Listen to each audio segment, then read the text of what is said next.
This message comes from Jackson. Seek clarity in retirement planning at jackson.com. Jackson is short for Jackson Financial Inc., Jackson National Life Insurance Company, Lansing, Michigan, and Jackson National Life Insurance Company of New York, Purchase, New York. 3 springs ago, I lost the better part of my mind. I remember it starting with my feet.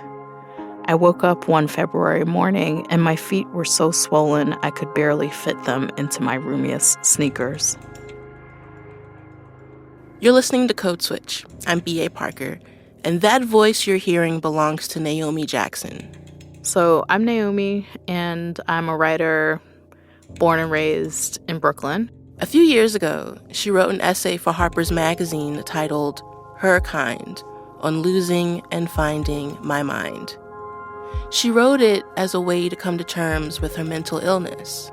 I was diagnosed with bipolar disorder in 2018, and it really upended my life. I wasn't sure what it meant for me. I didn't know if I would be writing anymore. I lost my job. Just a lot of the things that I had assumed about myself and the way that I was moving through the world really were transformed by that moment. Bipolar disorder is a lifelong condition. It causes intense shifts in mood, from periods of mania to episodes of depression. And it often runs in families, which was true for Naomi. Now, May is Mental Health Awareness Month, so for this episode, we asked her to come in and read from her essay. And just a heads up, her essay contains some intense experiences with mental health, and it does mention rape, so listen at your own discretion. All right. I'm just sitting here staring at you. I'm so sorry. No, I like having the audience. It makes me feel less like I'm talking into the void, yeah? Cool. All right. Her Kind, on losing and finding my mind. I was once someone who people would describe as steady, the kind of friend you turn to for advice on buying an apartment or negotiating your salary. The year before I became sick, I started tumbling. From February to May of 2018, I felt profoundly unmoored, alternately joyful and inconsolable, fearful and invincible. I had never felt so free or so impulsive. My whims and emotions led me. My feelings were snakes that whipped me around.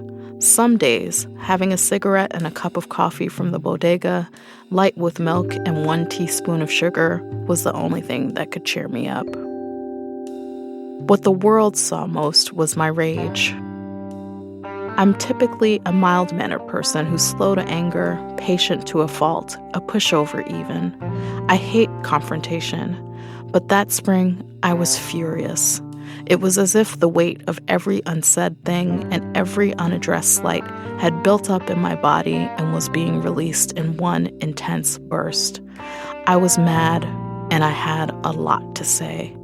A wrong look or word was an invitation to spar. I cursed people out across boroughs.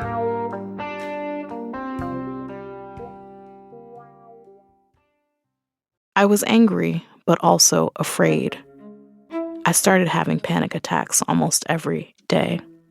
As winter turned to spring, I slept less and less, sometimes only 3 or 4 hours a night.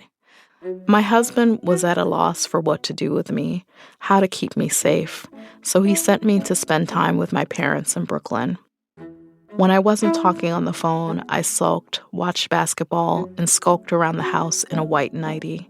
I took long walks to the mall, where I got into arguments and one-sided conversations with strangers. I tormented my parents, demanded that my father, a deacon, pray for me. One night, I babbled nonsensically and crawled on the second-floor landing of the house, wanting to stay low lest the police see me. I heard my family start talking about taking me to the hospital, which unraveled me further. I lit a cigarette in the living room, an act of war in their tidy West Indian home. My father, who rarely raises his voice, yelled at me to get in the car. I tried to jump out as it was moving. My parents, stepbrother, and cousin drove me to an emergency room in downtown Brooklyn. As we ascended the steps to the entrance, I jumped with joy and clicked my heels together, telling everyone within earshot that I was pregnant with twins. I wasn't. The last thing I remember is a nurse with dreadlocks asking me questions and then administering medication that knocked me out. I woke up the next morning in a different hospital. My husband and stepmother were in my room. I joked this wasn't how I'd planned to spend Valentine's Day. It was either during this hospitalization or during one of the 3 that followed that I was diagnosed with bipolar disorder. I wasn't sure what the diagnosis meant or what it had to do with me and my life. That morning, I was furious that no one rode with me from the emergency room to the hospital a few neighborhoods over, that they'd left me alone with strangers.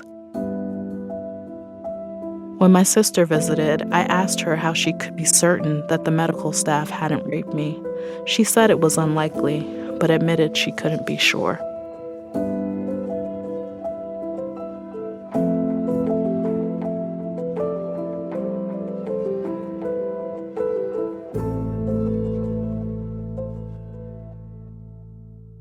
I read in another piece you wrote that one of racism's subtlest legacies is to make it harder for Black people to know when our fears are rational. And I can imagine when you woke up in this strange hospital and had just been diagnosed with bipolar disorder, that you were probably really disoriented. And as a Black woman, those fears you were feeling are backed by history. So what was it like for you trying to decipher what were fears based in the reality of racism and what were paranoid thoughts that were symptoms of your illness? That's a fantastic question, right? A friend of mine says the function of racism is to make people feel crazy. Listen. And so I think, like, what I talk about in the essay is waking up in this hospital room on Valentine's Day and just being completely unmoored, just not having any sense of what happened to me, how I got there. I'd been knocked out for over 12 hours by that point. And I write then in the essay about wondering, like, well, what if someone assaulted me? And my sister's like, well, we don't think that happened. And I'm like, how do you know? Right? And so I think that it was difficult to decipher that. And I think at several points in my illness, I was trying to present my professional self, even as I was unraveling, because I was convinced that that was the way that I could protect myself. That kind of shameful survival instinct of respectability. Yeah. I mean, and I have a critique of respectability, right, in my life. You know, I talked to someone recently. She's like, I always dress well when I go to the doctor because I want to be treated fairly. And I'm like, well, if a doctor is racist, they're going to treat you poorly even if you show up in a tuxedo.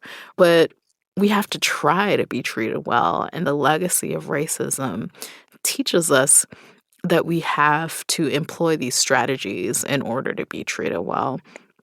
When I was in the hospital for the longest period, for 2 weeks, I think I felt like maybe if the doctors knew that I'd published a book, maybe if they knew that I was smart in some way, then they would speak to me with some respect and treat me well. And maybe I'd even get out quicker. In 1972, my beloved maternal grandmother was admitted for the first of many times to the psychiatric hospital in Barbados, known colloquially as Jenkins, after the former plantation on which it sits. Everything that is old is evil in Barbados, someone once told me. Nowhere is the truth of that statement more evident than at Jenkins, officially Black Rock Psychiatric Hospital, where patients in varying stages of distress and dissociation wandered the same grounds their ancestors may have toiled. My grandmother was a loving, generous woman who doted on me and my older sister. She was always the first person to call us on our birthdays and insisted that people traveling from Barbados to Brooklyn bring us her exceptional Bajan sweetbread. She was also intense. On an intake interview for a nursing home, she described herself as aggressive, one of the many reasons why her stay there was short. Granny called my father and stepmother's house at all hours of day and night, looking for somewhere to park her worries. My sister and I didn't have a name for Granny's ailment until after she died. On a visit to Jenkins, we met with a psychiatrist who had cared for her, and she showed us records that stretched back nearly 40 years to the early 70s. My mother has the same diagnosis. Her stays in American psychiatric facilities began in the 90s, not long after she lost custody of my sister and me. In her best moments, my mother was an attentive parent with serious ambitions for her children. She sewed black dolls, assigned summer book reports, and took us to the library religiously. But she struggled through a contentious divorce from my father in the early 80s, and the stress of raising 2 children alone in New York City, and her emergent mental illness eventually caught up with her. By the time I was 8 years old, my mother was no longer herself. Sometimes she was a carefree spirit who blasted Peter, Paul, and Mary and the Amadeus soundtrack while we cooked on the fire escape of the small apartment she'd bought in Crown Heights. At other times, she was catatonic, a present absence, who barely responded when we needed her and occasionally disappeared for days on end. That summer, my mother lost custody of us. I will forever feel guilty for telling the family court judge the truth when he asked which parent we wanted to live with. My father, I said, hoping my mother would never know that I had betrayed her. At Daddy's house, the fridge was full, and there was always an adult around. My mother would cycle through homeless shelters, group homes, the streets, and the occasional apartment for the next 30 years, traversing Atlanta, Seattle, Boston, and Barbados in search of something or someone, I'm not sure exactly what. I do know that I inherited my mother's hot foot, and that Mommy, Granny, and I all belong to the same strange club of the severely mentally ill.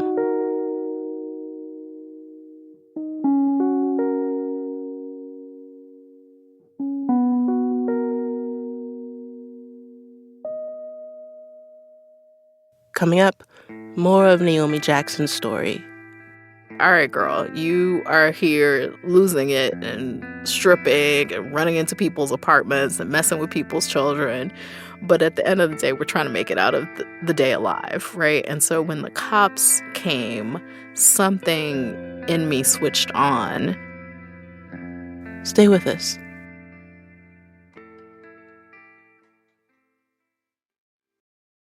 This message comes from Apple Music Classical, a new app that elevates your listening experience like never before. Enjoy a catalog with over 5 million tracks and find just the one you want with a powerful new search. You can even Shazam classical music pieces playing around you, then locate them directly in the app. Save your favorites, explore expert recommendations, and more. Apple Music Classical is included with select Apple Music subscriptions, now in the App Store.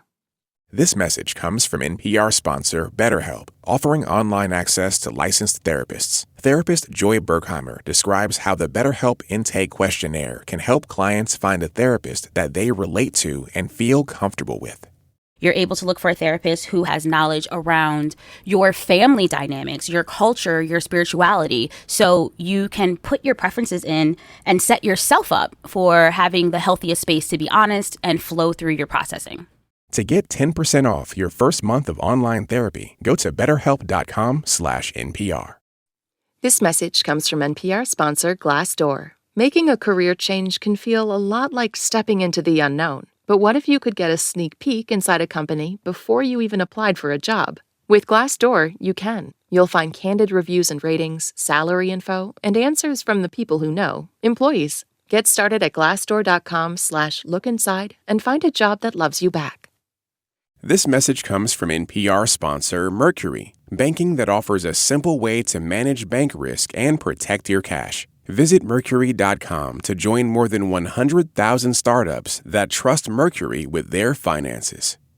Numbers that explain the economy. We love them at The Indicator from Planet Money. And on Fridays, we discuss indicators in the news, like job numbers, spending, the cost of food, sometimes all three. So my indicator is about why you might need to bring home more bacon to afford your eggs. I'll be here all week. Wrap up your week and listen to The Indicator podcast from NPR. Parker. Just Parker. Code switch. We've been hearing from Naomi Jackson about being Black and having bipolar disorder in America. Here she is again, reading from her essay called Her Kind on Losing and Finding My Mind. One day in February 2018, I almost lost myself. It was unseasonably warm. I left the house in the early afternoon, the front door wide open behind me. I wore a black dress coat that I bought in France on top of a matching soccer jersey and pants that my husband had given me. As I walked up the Bronx's 3rd Avenue, I became taken by the idea of trying to prove how difficult it was for a woman to use the bathroom. I asked to use the toilet at a dry cleaner, a day spa, and a State Farm agency, making scenes each time I was refused, sometimes claiming I was pregnant to see how far I could push the experiment.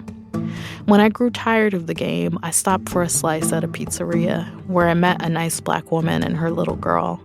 The woman had just picked up trophies for a soccer program she ran with her husband. She told me all about it as we walked 20 blocks north into a neighborhood I'd never visited before. Along the way, I yelled in French at a Togolese man. I could tell that the woman was worried about me, and perhaps a bit afraid, but she was kind. I bid the woman and her daughter goodbye. I had what felt like an endless fount of energy. I wanted to play. I saw a pit bull I liked and followed the dog and its owner into a building that I later found out was a homeless shelter. I walked to the top floor and rang a few doorbells. No one opened up. I ran outside where I saw a few kids. I introduced myself to one of them, who looked to be about 8 years old. Within a few minutes, we were shadowboxing. I asked him whether he knew about Muhammad Ali and Malcolm X, quizzed him between feints and jabs until we both grew bored. I told the boy that President Obama was going to officiate my wedding that evening on the Harlem River and that Rihanna would be performing. I told him he should come along and bring his crew. A dozen kids amassed to follow me. Then they realized that I was lying. The mood changed. One of them, the oldest, cursed me out and chased me. I ran, weaving between parked cars, yelling back at him. I avoided a fistfight only because someone mercifully called the kids back inside. I headed to the Cross Bronx Expressway. I thought that the United Nations was in session, and I was convinced I saw Robert Mugabe. Suddenly, I was unbearably hot. I stripped, peeling off my layers until I wore only a white tank top and green sweatpants. In doing so, I had become my grandmother, who'd been known to stand on the road in Barbados in her slip until an ambulance came to take her away. That night in the Bronx, I waved my blue hoodie at a helicopter circling overhead. I was tired, and though I didn't want to go home, I knew I needed help. I sought refuge at a community center with a lactation station just above the highway, the woman with her babe, a beacon. A man there called the police.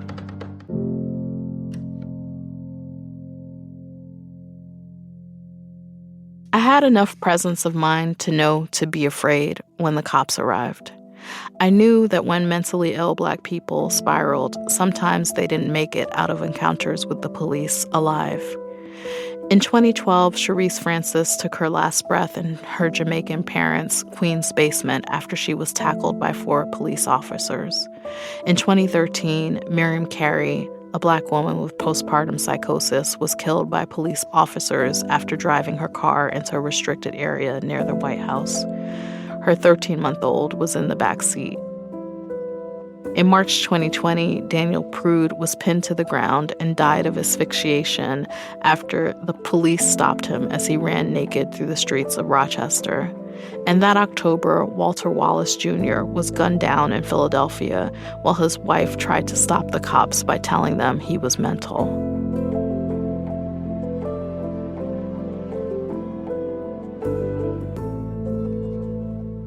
By the time the police arrived, I was cold. February's chill was wrapping its arms around me. I spoke rapidly in what I learned later was clinically known as pressured speech. Though I'm unsure now of what I said, I remember putting my hands up to show I was unarmed. I told a female officer that I had once wanted to attend medical school, but had quit a pre-med program to follow my dream of becoming a writer. Even as I unraveled, I tried to present my most well-mannered professional self, hoping that my credentials might protect me. I got into an ambulance and talked with the medic the whole way there, grateful for the way he treated it like a taxi ride.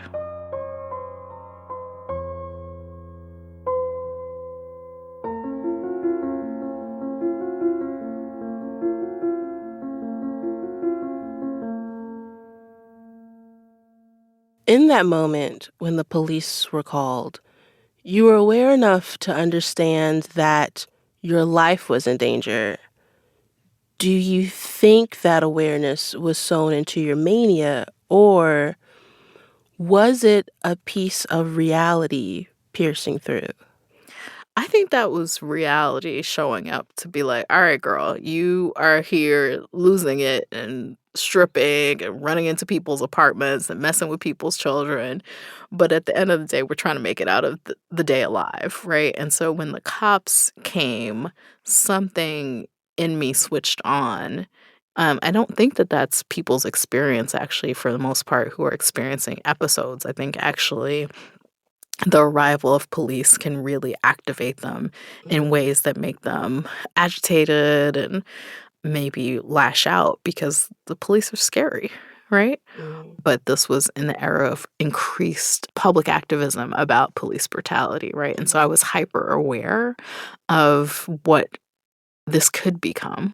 And so even as I'm falling apart and not well, I'm also aware, like, I got to be well enough to try and make it out of this situation alive. And I think, how terrible is that? That even in our most vulnerable, terrified moments, we have to be wearing this armor of professionalism in order to ensure that we make it out of these encounters alive. In March 2018, a month after the first hospitalization, my therapist, my sister, and a friend convinced me to admit myself to the psychiatric ward of a hospital on the Upper East Side. I arrived with a stuffed overnight bag, shaky and afraid of nearly everything. In the spare intake room, a black girl, a high schooler, was brought in for fighting. I was afraid of her. I saw in her wild eyes and hair the girls who bullied me when I was a chubby kid in Brooklyn. I worried that she would beat me up. That night, I sat with the other patients in plastic chairs and washed down my meds with ginger ale and graham crackers, which I'd gotten from another patient in a trade for a PB&J. One of the patient care associates sat down next to me. He asked me whether I was a frequent flyer at the hospital, whether I'd been there before. I didn't know until that moment that I looked deranged to people outside my family. Finally, I had a sense of how far gone I was. I think I frowned and shook my head no, but it's possible that I didn't say anything. At last, I understood the line that ends in Edwidge Danticat's story. Shame is heavier than 100 bags of salt. That long winter into spring, shame sat atop my chest, heavy and unmoving.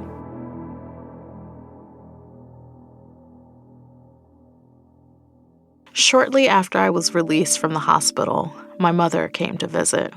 She had moved back to New York City the year before, leaving a stable but imperfect living situation in Boston to start over again in the city's Byzantine shelter system. It had been months since I'd seen her, a year since she told me over a lunch I could barely afford how little she thought of my yuppie novel. We walked in circles around my block. We shared a cigarette. She was the first person to accurately describe the way that a coffee and a smoke takes the edge off the emotions swirling inside me. When we spoke that day, we didn't say the word bipolar or mention the diagnosis that belonged to her. I'd never acknowledged my mother's illness to her directly. She is fiercely proud and private, like my grandmother and my sister. There is dignity in allowing ourselves to be more than the clinical language that describes how our minds work. I believe she asked me how long I was in for. We knew without saying it aloud how much being on a psych ward felt like being in prison. Since then, I have been on a steady, slow journey back to myself, or more precisely, towards someone new who resembles the person I was before.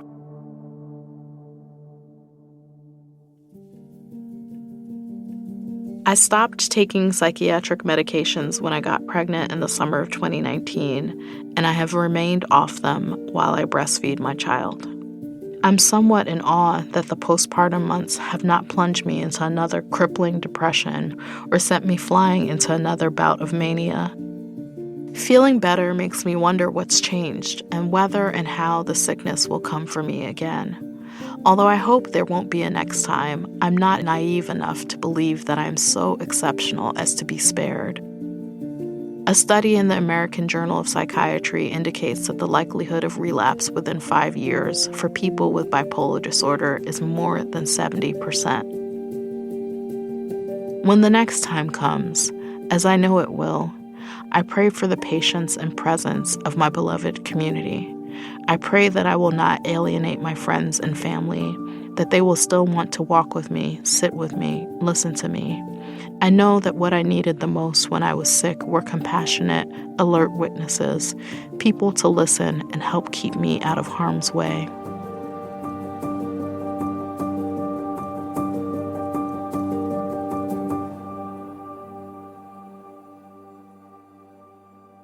As you're going through all of this, you have a baby. How do you think about the future for you and your child now? I feel extremely committed to my own wellness in order to be a good parent to my child. And so I think that I feel a profound responsibility as a parent to not tap out. Because I think a 2-week hospitalization like the one I had in 2018 was hard, but that could be catastrophic with a small child involved, right?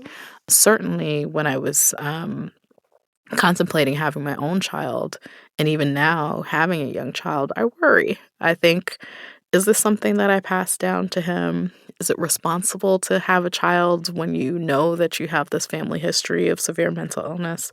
Will I be up to the task of getting him help if it does turn out to be something that he has to deal with? I don't know. All these questions are certainly a part of my life. He's so young that I don't have language to talk to him about what my illness means. Yeah. But I imagine one day we'll have to have that conversation. And I'll figure out age-appropriate language to have it. But that feels important to me too, right? To raise a child who is both aware of their mom's situation and aware of what it means to have a mom with a disability and kind to other people who have disabilities, right? Recently, a friend asked me how I came to be doing so well.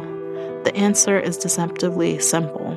Rest, childcare, therapy, meaningful work, healthier relationships. It matters that my therapist is a Black woman to whom I don't have to explain certain aspects of my selfhood. The cultural shorthand that we share affords trust, intimacy, efficiency. Most importantly, I'm writing again. What was disconcerting about being sick was that it robbed me of my focus, attention, and creativity. Now I'm reacquainted with myself as a writer, which is to say that I'm reacquainted with myself. Since the birth of my son in February 2020, I have been writing with ease and urgency for the first time in years. I am almost scared to say so lest I jinx it, but I am even more scared to stop writing. I have been working 6 days a week. I know that just below these heights of creativity, there is a winding staircase that leads to mania. Still, I write as if I may never write again. I want to get it all down, in case my mind betrays me. Let me say one last thing.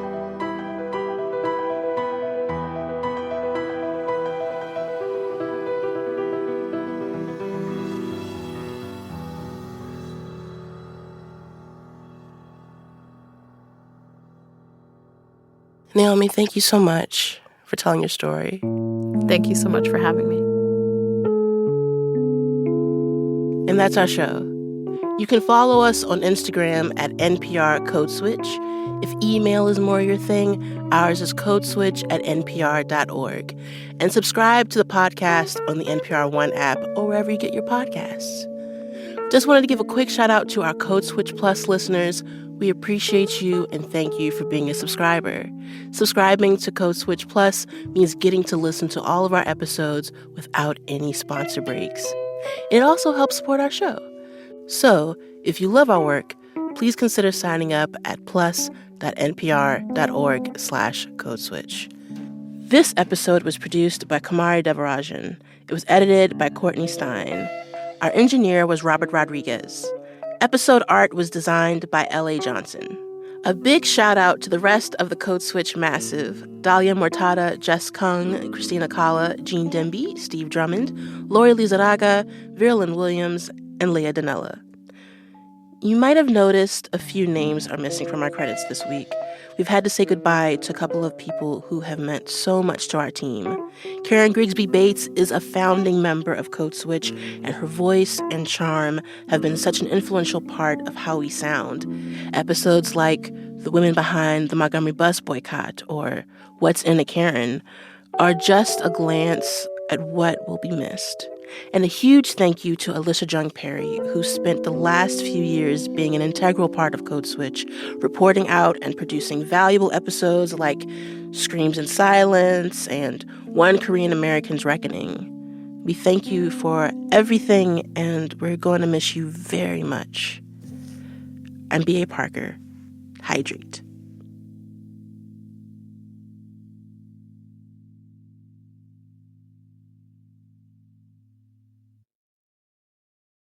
This message comes from NPR sponsor Glassdoor. Making a career change can feel a lot like stepping into the unknown. But what if you could get a sneak peek inside a company before you even applied for a job? With Glassdoor, you can. You'll find candid reviews and ratings, salary info, and answers from the people who know, employees. Get started at glassdoor.com/lookinside and find a job that loves you back.